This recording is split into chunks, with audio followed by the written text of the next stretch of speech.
Judges. Chapter 4. Deborah and Barak. After the death of Ad, the Israelites again started disobeying the Lord. So the Lord let the Canaanite king Jabin of Hazor conquer Israel.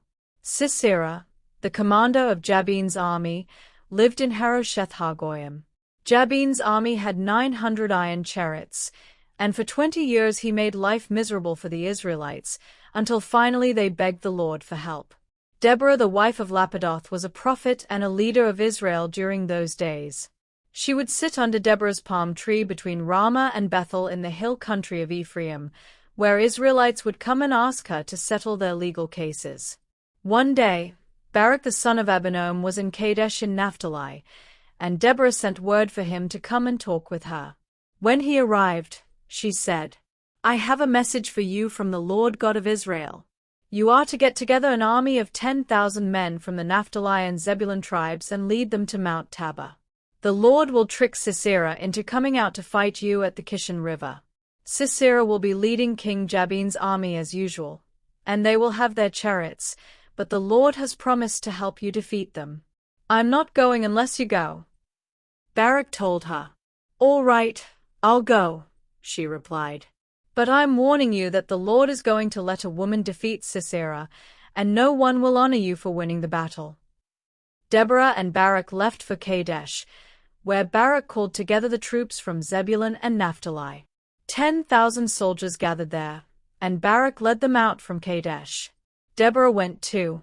At this time, Heber of the Kenite clan was living near the village of Ok in Zaananim, not far from Kadesh.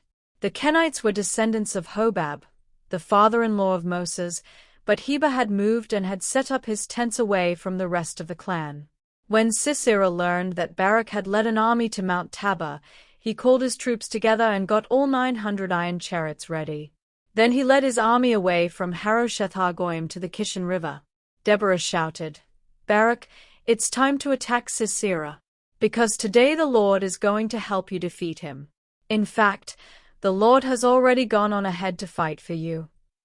Barak led his 10,000 troops down from Mount Tabor, and during the battle, the Lord confused Sisera, his chariot drivers, and his whole army. Everyone was so afraid of Barak and his army that even Sisera jumped down from his chariot and tried to escape. Barak's forces went after Sisera's chariots and army as far as Harosheth-Hagoyim. Sisera's entire army was wiped out. Only Sisera escaped. He ran to Heber's camp, because Heber and his family had a peace treaty with the king of Hazor. Sisera went to the tent that belonged to Jael, Heber's wife. She came out to greet him and said, "Come in, sir. Please come on in. Don't be afraid."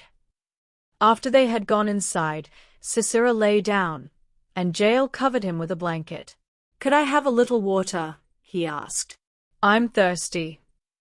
Jael opened a leather bottle and poured him some milk. Then she covered him back up. "Stand at the entrance to the tent," Sisera told her. "If someone comes by and asks if anyone is inside, tell them no." Sisera was exhausted and soon fell fast asleep. Jael took a hammer and drove a tent peg through his head into the ground, and he died. Meanwhile, Barak had been following Sisera, and Jael went out to meet him. "The man you're looking for is inside," she said. "Come in and I'll show him to you." They went inside, and there was Sisera, dead and stretched out with a tent peg through his skull. That same day God defeated the Canaanite king Jabin while the Israelites looked on, and his army was no longer powerful enough to attack the Israelites. Jabin grew weaker while the Israelites kept growing stronger, until at last the Israelites destroyed him.